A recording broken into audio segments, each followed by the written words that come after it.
Hey kids, this is Aaron from the podcast that wouldn't die, and Kevin and I use Zencastr. You think you're better than us, that you're using something else? You're wrong. Zencastr's the place to be. Who are you to deny it? It's now super easy to record a podcast with Zencastr. Log in using your browser and start recording a high-quality podcast right away. Record studio-quality sound and up to 4K video with your guests. Go to zencastr.com/pricing and use our code DIEHARD and you'll get 30% off your first month of any Zencastr paid plan. We want you to have the same experiences we do for all our podcasting and content needs. It's time for you to share your story. Only a fool will give up a chance for a 30% discount.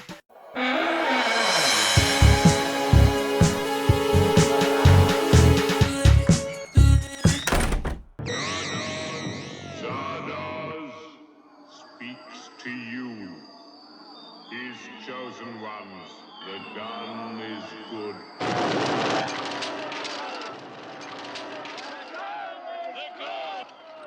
Go forth and kill. Welcome to the last episode of the podcast that wouldn't die. I'm your host, Kevin. With me, as always, is Aaron. What's up? This week, we're discussing the science fiction freakout Zardoz, starring Sean Connery and Charlotte Rampling and other randos. So, you have that to look forward to. Each week on the podcast that wouldn't die, we discuss guilty pleasures and forgotten classics of the horror and sci-fi genres with a comedic twist. Aaron, what's the latest? What's going on with you?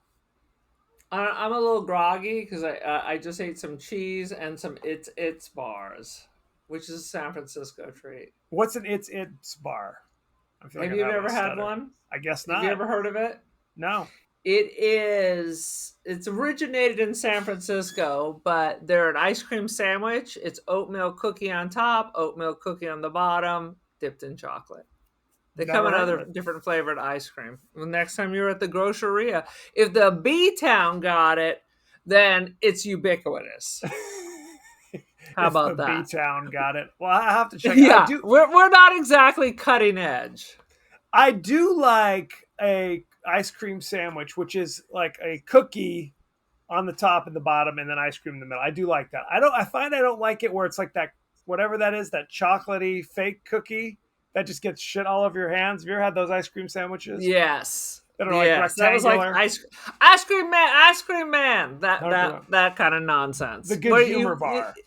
It doesn't even have a taste. It just melts away. Now, This is a cookie with a bite, and I only know of it because I feel like at my college, we had like New York Seltzer in the cafeteria, which the best goddamn root beer. I don't know if they still make it. I never see it.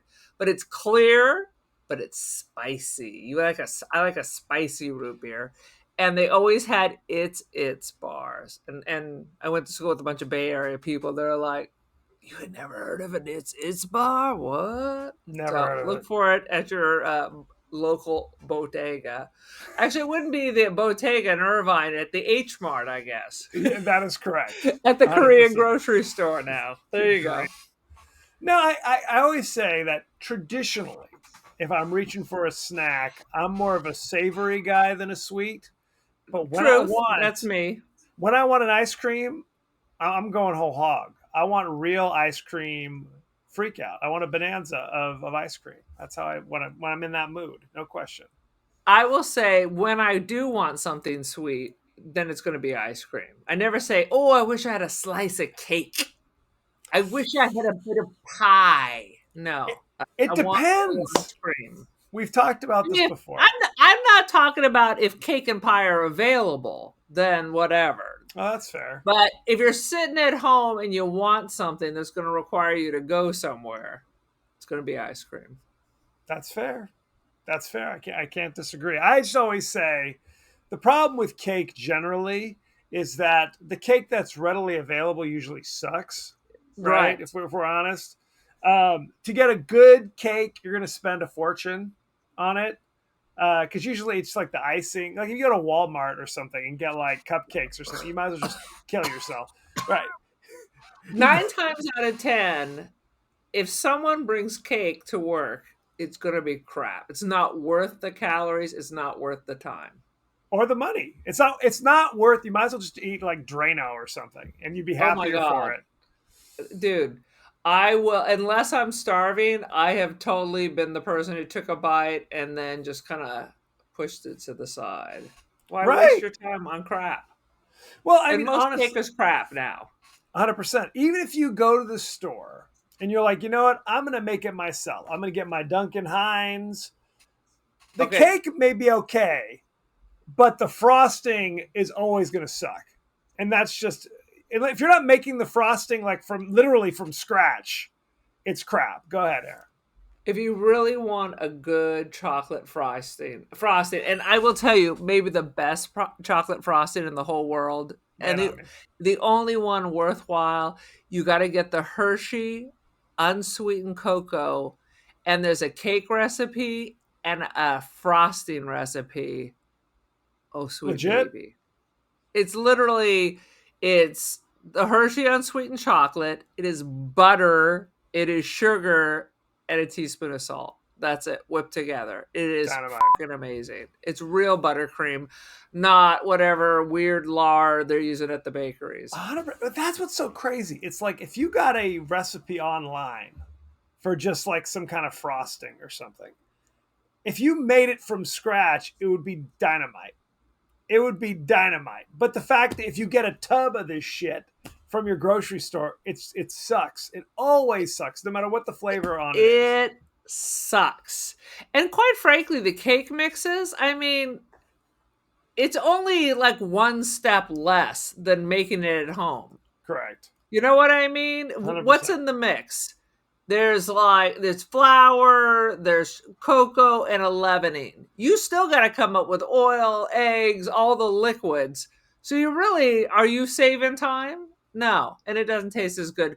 But, but if you have to, better to get the cake mix and make the frosting by 100%. yourself. Buttercream 100%. is easy as fucking pie, or cream cheese frosting is even easier. I remember during the pandemic, I'm Becky not even whipped up. hungry. Why are we on I this don't know too? Have why you we're not talking been about fed? this. Becky whipped up this frosting for some reason. I don't remember. She had like a big tub of it in the fridge, and I was freaking putting it on everything. I did not give a good goddamn. Cereal. I'm putting a scoop of the frosting in the cereal. It was so delicious. It was The delicious. previous mentioned Hershey's homemade frosting, if you refrigerate it, it basically becomes fudge. Just saying. Delicious. You can just sit there and go, every bite is a tablespoon of butter. Every bite. That's why it's good. That's why it's good, brother. 100%. Anywho, Aaron, let's reel it back in. Give us your 30-second synopsis of Zardoz. I was talking to our cousin the other day, and I said, "Hey, I got to record. I can't go out with you on Tuesday. We're recording." And she's like, "Oh, what are you recording?" I'm like, "I have no idea. I literally watched this movie and erased it from my memory." I was like, I sat there, and then after she left, I sat there. I'm like, I'm not going to look at the book. What is the movie I just watched 2 days Right. ago? And it was gone. I was like, I have no idea. No Do you fucking know? But idea. do you know now what we're doing? Just Yes, I opened my book and I was like, ah, shit. Yep, now I remember. 100%. Lay it on me. Oh, Jesus Christ. I don't even know if this is Earth, but in some world, there's like one group of people who put themselves in a godlike state and are controlling the people outside of their sphere with a fear of God and basically turning them into slaves to provide for them. And one of them, Sean Connery's, jumps into the giant floating heads with the gods travel on and busts this whole thing open wide. And I will tell you, let me just give you 2 cents. it started off like a Barbarella vibe, and then quickly just drove into a wall. At first, I was like, "Oh shit, this is tripping," and then it was like, This movie, I'm amazed you were able to do as well as you were in the synopsis, because it is a freaking it's crazy. It is nonsensical. I literally texted you afterward. I'm like, this is some nonsensical bullshit, because it is I thought this literally is your favorite movie. never seen it before. Boom. What kind of monster suggested this? No one, actually. This was one of those movies that I've heard people talk about, and uh, like I'd heard tell, but I knew it was so bizarre that I had to experience it for myself. But I have to say, oftentimes it was more boring than truly ridiculous. What are your thoughts? Exactly. I think the first 10 minutes, the visuals were super cool. And the weird religious stuff. I wrote some of this shit down. Um, the floating rock heads. The penis is evil. It shoots the seed. Yes, my children were walking by at that moment. And I put my head in my hands, and I'm like, "Oh Jesus, this is 10 I minutes need into that the on movie." a shirt. I need Jesus, that on a shirt. I could have worn that to the Women's March or something. It shoots the seed. The seed. I absolutely. mean, that was all very amusing and everything. And then even Sean Connery couldn't save this dog. No, this was a This fallow dog should have period. gone to the pound and been euthanized. Not all dogs go to heaven. I'll tell you what. Let me stop you right there. No, this is a follow period of Sean Connery. This was after he had said, "I'm no longer going to do James Bond at all." I'm And only going to do Zardoz. Zardoz, what's that? What you call it, Zardoz? It doesn't matter. The whole thing that it's supposed to be the Wizard of Oz, that doesn't make sense. It would be the Zard of Oz. They talked about. Well, what's funny is that's supposed to be a grand reveal that the name of their god And Zardoz. when they did that, I went, ah, It's like, who gives a shit? It wasn't bullshit. right. I guess it's supposed to be a clue, because the floating head Zardoz is their god, and they took the name Zardoz from Wizard of Oz, where it was kind of a false, god hiding behind a giant face. Pull That's back the what. curtain. Pull And back the that's what curtain. Sean Connery does. So, I mean, really? So you made this plan knowing that even in the novel that you based it on, it all falls apart? That's the best you could do? And you made sure to keep copies of the book. I mean, so many questions. Well, and the other funny thing about it is it wasn't like that was the reveal in the last few minutes of the movie. No. No.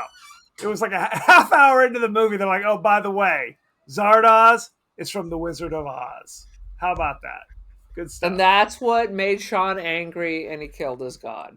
But don't get me wrong, I kind of wouldn't be mad if someone gave me a shirt with the Zardoz head, because the Zardoz flying head, it looks so weirdly Japanese. Did you get like a whole Japanese I did horror not. vibe off of it? I Oh, did fucking A, brother. Well, you suggest it's like House, where it's like weird floating heads going by. Yes, Okay, I can and see it now. You mention it. yes, Yes, yes. and yes. I love the floating heads. That was the best part of it. I want a shirt with the floating heads to wear to the next horror trivia thing You should. for Halloween. 100%. Hell yeah. I can't just keep wearing my Suspiria one every time. No, I knew that Zardoz was from Wizard of Oz, and I kind of knew kind of the basics of what this plot was about, but it is really ridiculous. It is off the rails so quick. And you keep thinking this is going to be like a parody or a joke or it's tongue in cheek, but no. Everyone plays it stone cold serious. I Like, to mean, a the whole ridiculous degree. idea is God is a human created thing, There is no God. Destroy this concept you have of God and be free. Is that what you That's think the the message story. is? That's the message? Well, besides the penis is bad and it shoots the seed. Those There, are the two messages. there is a funny scene in The Wicker Man with Nicolas Cage where he kind of kicks in the Every door. scene with Nicolas Cage. Yes. We need Oh, to revisit. It's 100%. fun. He kicks in the door and there's like a little like one room classroom, and there's all the students are female, and the teacher's going through her lessons, and what for some reason one of the answers, and they all had to say it in unison, was phallic symbol, as Nicolas Cage is looking on horrified. So if you haven't seen The Wicker Man with Nicolas Cage, check that one out. It's a little more Or if fun. you haven't seen the Charlie Sheen documentary on Netflix, Mr. Cage is referenced often. Is it worth watching? Oh, hell. Only if you like a train wreck, which we all do. Who doesn't? Who doesn't? Why I don't mean, we go spoiler ahead? alert, he's 7 years sober, so it's about that time for him to go off the rails again. Was he very self-aware and like apologetic, or is it just more Tiger Blood shit? It was not Tiger Blood, but he talked about that. Emilio and Martin refused to participate, so you just have older brother and various people that he worked with. Heidi Fleiss came on and called him a little pussy bitch. Took a turn. It is, but he goes through these. They had his drug dealer on, showing the condo that Charlie built, because every time Charlie would call, it would cost like $15,000. And Charlie would call every day for weeks and weeks and weeks. That is crazy. You don't often see the drug dealers being interviewed. You're not. He retired early. He's like, Dude. He's on the celebrity circuit talking about this shit. No, I mean, Charlie, self-aware, maybe not. Is he working a program? Probably not. He says he's been sober 7 years, but he's doing this documentary, which makes me think things might be unwinding again. Oh, sweet Jesus. Anyway. Worth it? Yes. It's on Netflix? Where is it? Oh, yes. Okay. Bring the family, eat some popcorn. As long as you don't mind stories of crack cocaine and derailment over and over and over. Mind it. I encourage it. Anyway, why don't we jump right into the highlights of Zardoz? Aaron, what you got? Well, I think clearly the best part of the floating heads, then the penis is evil. It's only one floating head, by the way. You keep saying. Go ahead. Is there only one god? I thought there was like all these scouts that flew around in the heads. No, what happens is, oh God, we have to talk about this. So there are the Brutals, who are kind of normal people running around wearing like rags, essentially, and then they're killing everyone. No, they're just the regular people are called the Brutals. The people hunting them, which Sean Connery is one, wearing like a red Speedo, giant like thigh high go-go boots, and a weird red bandolier. They're like oh God damn it. They have a special title for their job. And their job is literally just to go around and kill all the Brutals, because the Brutals reproduce. They're like rabbits. They're constantly having sex. So these people that Sean Connery's one of, with the big mustache and the weird old ponytail, their job is to go out and kill them, because that's what Zardoz, the god, has asked them to do. And correct. I think the reveal is the gods don't age, nor do they reproduce. In fact, they've lost the ability. So they need to keep the population in check. So after a while, things changed. And then they had to start rounding up the Brutals and put them to work as slaves, work in the fields. Right. Basically, there were these people, these scientists, back when humanity was coming to an end, because this is post-apocalyptic. They learned how to basically never die. Essentially, they're the immortals Yeah. because if they die, the I don't even remember what it was called, the Matrix or whatever, basically, brings them back to life. They're reborn forever. No matter what they do, they will be reborn. And And over the gods, these god-like the characters, immortals, the immortals are punished for all kinds of things, bad thoughts, whatever, and the punishment is losing age. well, they get older. They That's get what I mean. they They lose years correct. until until they're almost dead, but then they have to come back. Well, because that's the thing.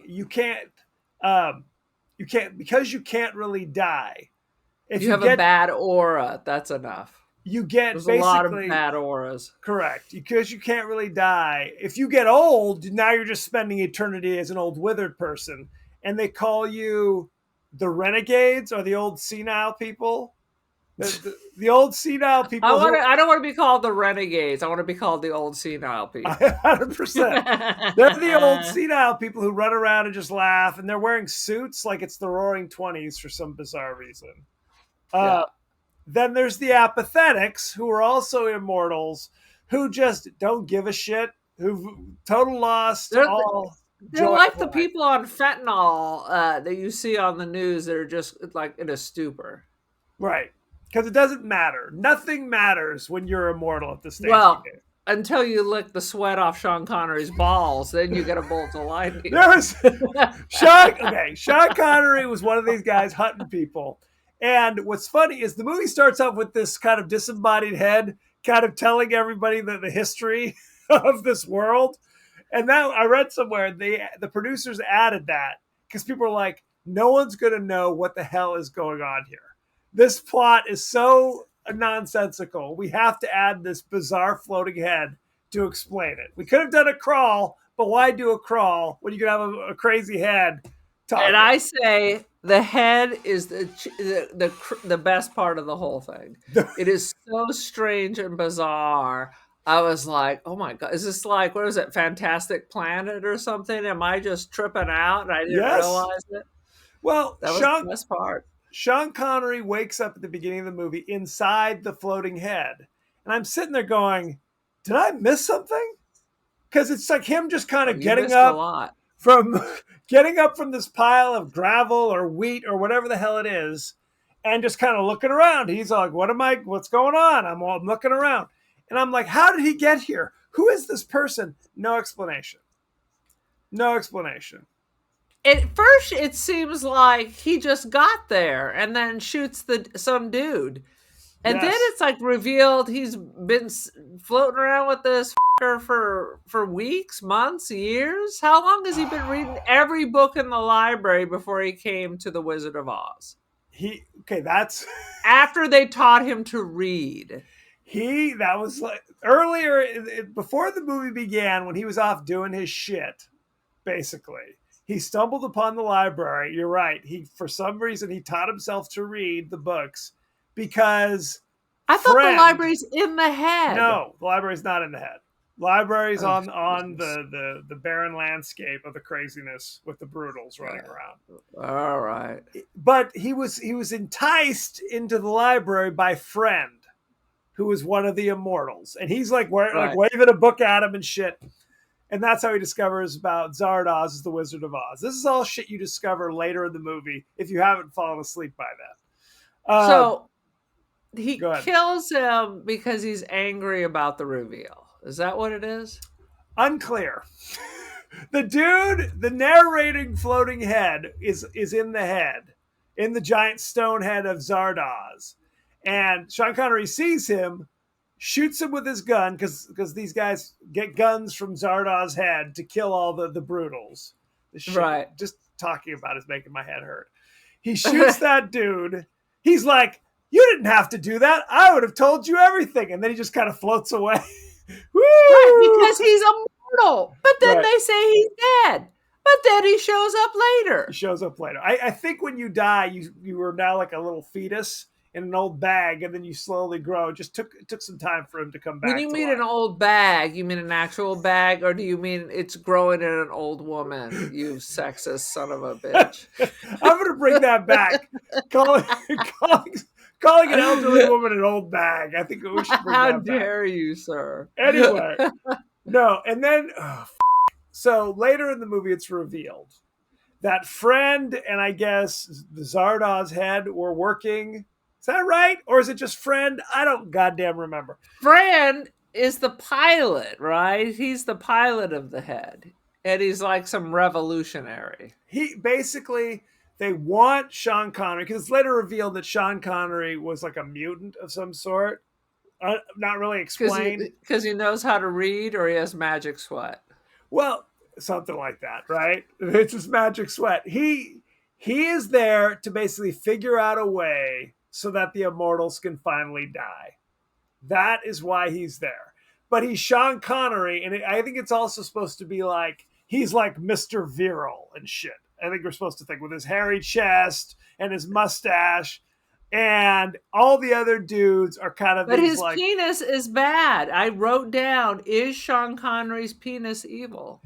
But Or does he not have one anymore? well, there are definitely people keep coming He's a up bit to of him. a raper, though. He a bit. He's totally down with the rape. He is down with the rape. He had flashbacks because the immortals can also kind of read your mind and do some shit. They can like make you like feel sad and oh my head hurts. You're looking at me. He remembers a time when they were just galloping down the beach like Planet of the Apes or some shit, shooting the Brutals, and one Right. woman they throw a net over, and he proceeds to rape her in the surf, which I'm sure she wasn't happy about. There's a lot of chafing there, too. So there's some raping for the gods. Correct. I'm doing this for Zardoz. For Zardoz. I'm Zardoz just wants gonna me to make up do the this. name every time I say it. Zard. Zardon. Zard. And then I wrote down 2293. What does that mean? That's the date. Oh. Does that make sense? So the future, this hasn't happened yet. Allegedly. I wrote down that the gods get in trouble because they're accused of transmitting a bad aura. Is that just like bringing bummer vibes? Is that a 100%. capital crime? Somebody You're guilty of bumming the party. Somebody in a different sector said something mildly kind of critical about, I don't know if it was the wheat production or some shit. And so his punishment is he lost 6 months of his life. I thought it was 6 years. No, it wasn't even. It doesn't. Who cares? In the end, it doesn't really matter. Now, I've pretty much gone through all my notes at this point, but we didn't discuss the apathetic that picks the ball of sweat off Sean Connery's nose. Not his balls. That would have been funny. That was something else. And like sucks it. And then she gets a tingle in her special places. Well, so earlier in the movie, when Friend is giving Sean Connery, his name is Zed, by the way. He's given Zed the tour, and they said, here are the apathetics, and all these people standing there like zombies. And he's like, so I can just do whatever I want? And Friend's like, yeah, whatever you want. He proceeds to immediately go to a chick, grab her boob, and then pick her up and throw her on the hay. And was like, I'm going to get down to biz. And then he gets kind of upset because she's so apathetic. She doesn't care that he's about to rape her. She's not fighting him for the rape. So Correct. He's lost interest. Not interested in that. That's nice. I don't. And now, kids, this is not a public service. If you just go limpy with the raper, there's no guarantee, like Zed, that he's just going to be like, well, screw this. I'm going to go off and find a fighter. I'm going to go find a fighter. That's what I'm looking for. But when later he kind of flips over a table, the apathetics kind of look at him and go, ooh, what's going on here? And then... so masculine. Correct. There was definitely that vibe with people like the Immortals would come and go, ooh, and kind of get up right up on Sean Connery and kind of like rub his hairy chest and be like, ooh, what's going on here? This is you have And body did hair. you not get the vibe that all the men were gay?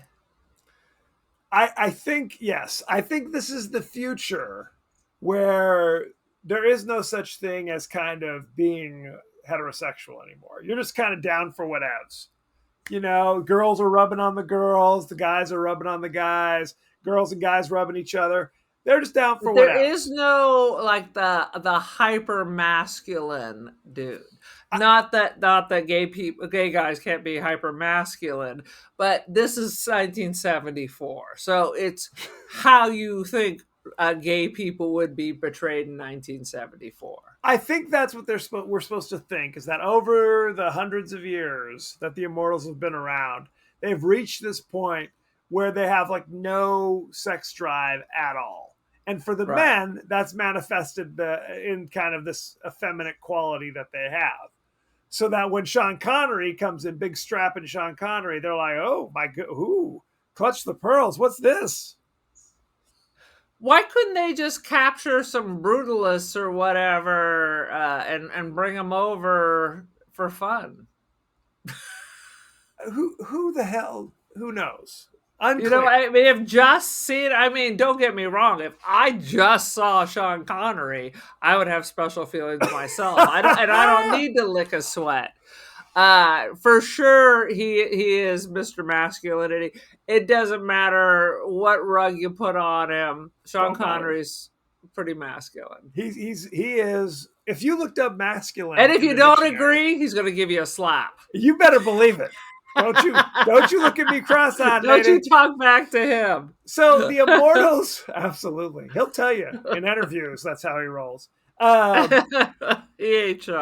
It's funny. So the Immortals are doing experiments on him, and one of the experiments is to see about him getting an erection. Essentially, they're like, "How's this work? We need to do some experiments. Let's show some pictures on the video screen." And then it Let's cuts show a little to ass play. Is that working for you, sir? first. It Give was me a break. Sean Connery watching that chick soap her tits up for 20 minutes.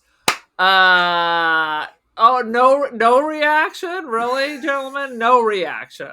It's like Sean Connery is like looking at it, just kind of like, okay.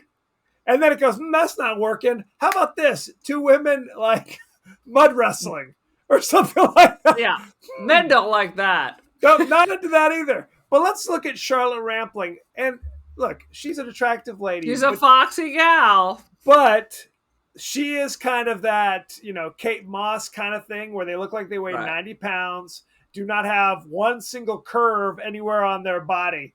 And you're telling me Sean Connery was looking at these images, which were doing something for me if I'm being honest, and then looks at Charlotte Rampling and just goes, ooh. And they're like, ooh, he's getting a reaction to you. Where are they looking at his Look dick? at his boner while he stares at you. Isn't that fascinating? I know. No wonder she's running off screaming.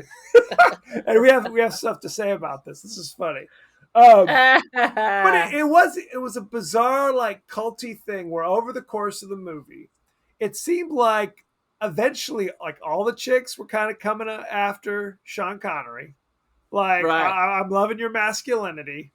And then it was also, hey, you need to, like, I think somebody literally says, well, I think we're, before you go, Sean Connery, or Zed, or whatever your character's name is, you have to make sure you impregnate all of us.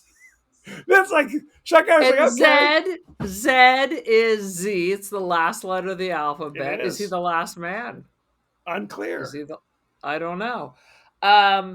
So what they're just gonna, why are they impregnating everyone and then 5 minutes later killing everyone? Unclear. I think there were different factions working through this. I think there were people who were like, hey, it's been 200 years. I'm DTF. Let's do this, Sean Connery. Right? But there are also people who were like, how about it's been 15 minutes and Sean Connery shows up? Let's go. 100%. Now, there's also the thing that's revealed where Sean Connery is basically trying to like remove the barrier that surrounds this sector so that his homies with the masks and the guns can ride in and kill everybody.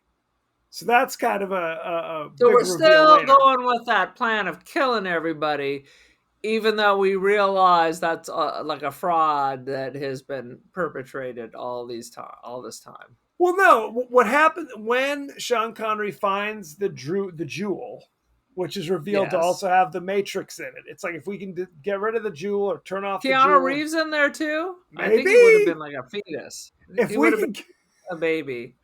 if we can get rid of that shit, the wall will come down, and then now people can be killed.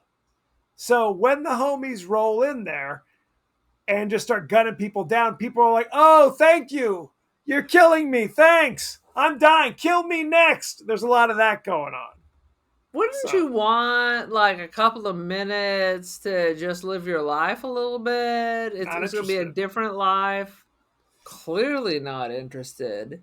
Not interested. Very bizarre. Well, and the other bizarre thing is this. It's like you think that the whole time the romance is going to be with Charlotte Rampling, but it seems like that's tacked on in the last 10 minutes. They're like, "Oh, we're together now."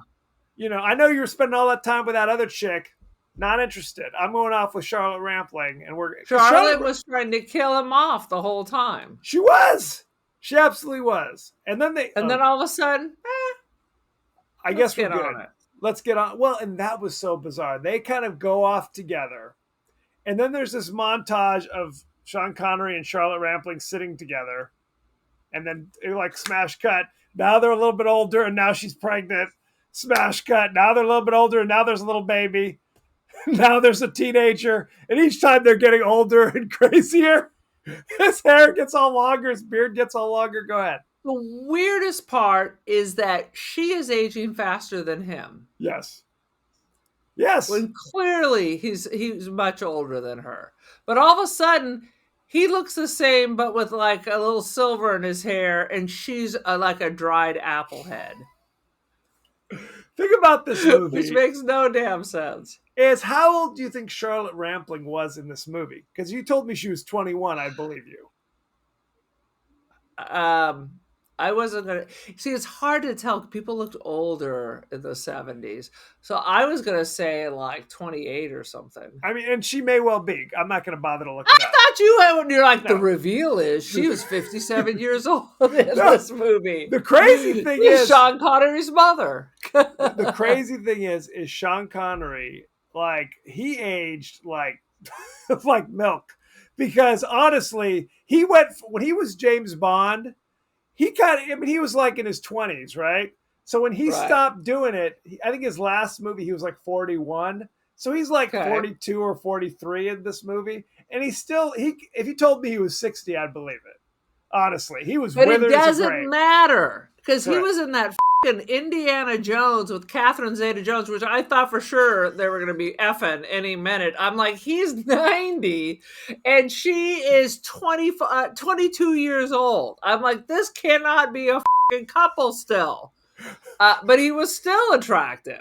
He was still fucking Sean Connery. Catherine Zeta-Jones was not in an Indiana Jones movie. You're having some kind of a fugue state. But I understand what you're saying. They were in that movie, Entrapment. They were in Entrapment. That's the one. I can totally see him in his Last Crusade outfit, and then I see her squatting down. But the reality is she does marry like 20 Michael decades. Douglas, right? Yes. Who was also Who then went on and told everybody he got throat cancer from performing oral sex on his wife. That's why you don't do that. You just don't do it. Thank you, Michael Douglas, for having the courage to say it. Can you imagine still being married? Your husband's telling everybody that you almost died because your wife has a poison clam or something. What is that? Clam's Casino. It's a gamble. Why would he do that? It's so Why would he fucking do it? It's so insulting, and they're still fucking married. They are. They They separated. They might have gotten back together, but they had some. After that, they had a few rough years, I think. I bet they did. Yeah, maybe they're not together. I just assumed they were together, although at this point, isn't she really more of a care provider? She just works to pay for the 24-hour nursing staff. 100%. It's a sad situation. Bless her. Anyway, anything else about Zardoz? Oh, Jesus Christ. I had a beautiful point that I was going to talk about, but really, I completely forgot what I was talking about. It'll come to me At a in a random month moment. from now. At a random moment. And I was like, oh, I have a really good point. Gone. It's gone. Gone. Got to be with Jesus. Why don't we go behind the scenes then? Let's do that. I said this earlier. The opening sequence is an introduction added by Sir John Boorman, the director, at the request of 20th Century Fox executives to help the audience understand the movie. Was he knighted for this movie? He did. John Boorman did like a ton of like legitimate shit, and he also did this. He also did Zardoz, which is so bizarre. According to writer, producer, and director John Boorman, Sean Connery had a very hard time finding work after Diamonds Are Forever in 1971, and Boorman was allegedly able to hire him for $200,000. Still, that's a good bit of money for 1974. That's another beach house. That's not bad. No. A real baboon on the set attacked a double dressed in an ape suit who was portraying a baboon. Don't trust monkeys, motherfucker. Don't trust monkeys. They're going to eat your lips and your fingertips. It's true. Did you see the chimp crazy lady got arrested again for being out on bail for having yet another smuggled chimp? This is why it's mental. Don't Continue. mess with that shit. To keep costs down, Sean Connery used his own car and drove himself during production. Then John Boorman gave him half the money that he had been budgeted to hire a car and driver. The idea was Connery's, allegedly. So he's like, just give me some money. I need some money. Give me more money. John Boorman used Irish travelers, which are like the local kind of... Like gypsies. Like gypsies. As extras. He said they were the best extras he'd ever had, extremely pleasant and reliable. He cast them because he thought they looked like people who'd actually lived an outdoor life. So these were the Brutals. All right. So right on. Reportedly... There used to be like a TV show about that. Really? My Big Fat Gypsy Wedding, and then there was one about the Travelers, too. I hesitate to use the word gypsy because my understanding is it's kind of a derogatory term, but you can hit it as many times as you want, I guess. But I will tell you, that's what is the name of the show. And they had agreed to be on it. Fair enough. So these were folks living in the U.S. Reportedly, Charlotte Rampling looked forward to her sex scene with Sir Sean Connery, then was disappointed when it was over and done with so quickly. Wah, wah. Womp, womp. Did you think it was actual sex, or are you just pulling back the curtain again? She was hoping. She was disappointed it wasn't full penetration? Or she wanted full penetrative sex. 100%. Director John Boorman would later admit that he was under heavy drug influence while writing the film. I bet he was. And during production. He also claims that he's not even sure what parts of the film are about, mainly due to the haze of the drugs he was on, and feels that several scenes are pointless. I tend to agree. Thank you, John Boorman. Several. Like I said, the floating head drifted around. That's the best part of the whole movie. It's so bizarre and surreal. Yeah. Director high on drugs in the 70s. That's unusual. The atmosphere away from filming, fueled by copious narcotics, was so hedonistic that the village of Gary Kennedy, where filming took place, was granted temporary access to a mobile STI clinic. The census, which took place in 1975, also revealed the population of the village grew by 15%. It was one hell of a party while production was rolling. You can see that. If you watch this movie, you're just like, oh, yes. Clearly, there's some shit going down. Dude, Everybody's living in town. Everyone's going to the pub after filming. Oh, for sure. Uh, so the movie identifies five groups of people in the movie. There's the Brutals, which are just kind of the regular kind of homeless people that are still roaming the earth. There's the Right. Eternals, who live forever. There's the Renegades, who are the Eternals who have gone senile. There's Right. the Apathetics, who are the Eternals who just have gotten into a stupor or something. And then the group that I could not remember, the Exterminators, of which The Sean Connery was exterminators. one. And I guess Right. they're Brutals. They're Brutals who've been given a job, is what I think Right. is what it is. And they Jesus. understand the penis is evil. So you put it away. Put it 100%. away. 100%. Unless you're in, what is it, the town of Kilkenny in Ireland. Ian Christie of the Daily Express said in his review, if this is intellectual thinking, then Donald Duck deserves the Nobel Prize. Let's talk about the cast and crew, shall we? We talked about him. Written, directed, produced by John Borman. You know him from such things as Hope and Glory in 1987, No. Excalibur in 1981. I did like Excalibur. The General in 1998, Unfamiliar. and Deliverance in 1972. No, not that Deliverance. Yes, that Deliverance. Oh, this is a 100%. wide range of It's all over the map, isn't it? What's interesting is yes. because of his experience on Deliverance, Burt Reynolds was considered for the Sean Connery role. How about that? They're both quite hairy. They are. I saw the centerfold of Burt Reynolds. It's all like smooth. It's like if you had a fur coat. Yeah. Yes, that's just how it is. Sean Connery played Zed.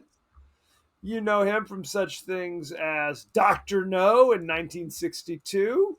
Yeah. He was in The Rock in 1996. He was in The Untouchables in 1987, won an Academy Award for He's that. of course because he's a fucking scene stealer. He's Not true here though. I'm like, this is like the one production he could not save.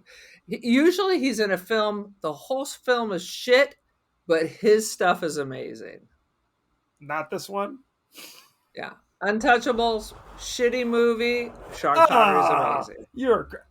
Untouchable's not a shitty movie. You lost me there. Oh my god. I'm outraged by you. What's the matter with you? Kevin Costner's the worst. He's the worst. And Sean Connery was in The Name of the Rose. Oh, I have to tell you. Oh my god, I love The Name of the Rose. It's one of your favorites. It is. So I'm gonna recommend it for book club. 800 pages. Umberto Eco. When Sean Connery died a few years back, they were interviewing Andy Garcia, who's in The Untouchables. Yeah. And they were having trouble shooting a scene. Andy was struggling with a line, or, should I walk while I'm doing this? So I do this. Sean Connery was in his golf attire, ready to roll. And he basically pulled Andy Garcia aside and said, hey, this isn't Shakespeare, you know. Bless him.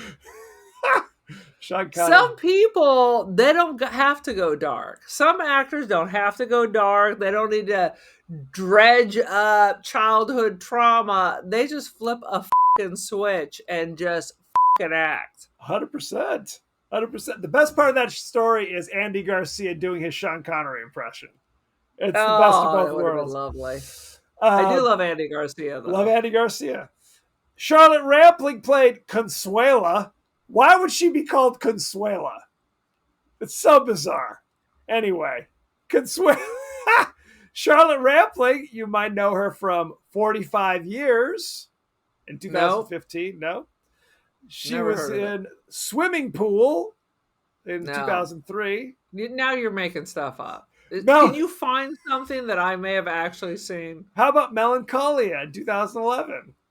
No, but that is a great name. Dune Part 2 in 2024. How about that? I didn't see part two because part one blew. Well, she's in Part 1 as well. How about that? Then I saw Yes, you that. did. But I mean, she's done other stuff. Why else would I know her? I feel like you're holding out. I just I give the need top to. 4. I need to double check I am this. digging through here right now. Just she's in The Verdict. How about that? She was in I The did see Verdict. that. She was in Orca in 77. Ah, Yep. Orca. Orca. Speaking of Orca, did you see those killer whales are sinking ships in Australia? This is how it starts. 100%. That's how it starts, and she is 78 years old. More recently, we saw her in Angel Heart. How about that? Yeah, I love Angel Heart. There we go. And that's it for Zardoz. Oh, and she's in Georgie Girl. She had a long career. Georgie Girl. I mean, she ain't dead yet. No, Stardust Memories. So she's in a couple of Woody Allen films too. Let's look at the rating, shall we? Zardoz on Rotten Tomatoes currently has 49% rotten on Rotten Tomatoes. You know what the audience gave it? 38. 58. Oh no. Wah, That makes wah. no sense. That makes no sense. Let's look at the top critic, shall we? Pauline Kael from The New Yorker says, the film is a mass of inoperative whimsies and conceits. They're imperative even on the dumbest sci-fi level because Borman isn't enough of a writer to make them work together. Boom. Taking shots. We also have Roger Ebert from the Chicago Sun-Times saying, Roger reviewed this? It Absolutely. seems like a little too lowbrow for Roger. Roger reviews every goddamn thing. Did he review Orca? Maybe. Roger Ebert says, Borman puts a lot of heavy concepts into Zardoz, but seems uncertain whether he takes them seriously himself. 2.5 out of 4. Boom. I don't know what that means. Let's look at our in-house movie critic, AI Rex Reed. Let's go. What does he have to say about this? Zardoz is a sci-fi acid trip where Sean Connery parades around in a red diaper while a flying stone head bellows nonsense, proving that sometimes the future looks exactly like a bad Renaissance fair on mescaline. I kind of like that. Okay, AI Rex Reed. Thank you very much. Aaron, what is your rating for Zardoz? In regards to would it make a good t-shirt, I think that's a 5 out of 5. 5 out of 5. If it was just a t-shirt. In regards to it as a movie, it is a 2 out of 5. It is who gives a SH. It's not interesting enough.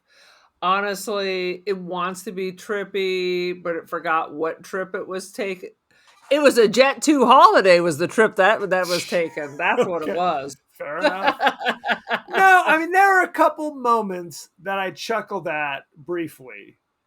This is a 1.5 for me. I don't think I ever need to see this again. It was mostly boring and, like I said, nonsensical rather than funny and nonsensical. So, 1.5. Thumbs down. Way down. I am going to be searching for a t-shirt of the floating head or a movie poster with the floating head. That's all you need to see. You don't need to see anything else. And here's an aside. For your birthday, there is this kind of junk place near me that has been advertising the laser tag poster, but they wanted too much money. I said, no. So you almost got a giant laser tag movie poster for your birthday. There was a laser tag movie? Isn't that what we recorded? Was it laser tag? What was that one? Oh, are you talking about, not laser tag. Are you talking about Laser Blast? Yes. Laser Blast. That's gotta be it. Laser tag was when I was a kid.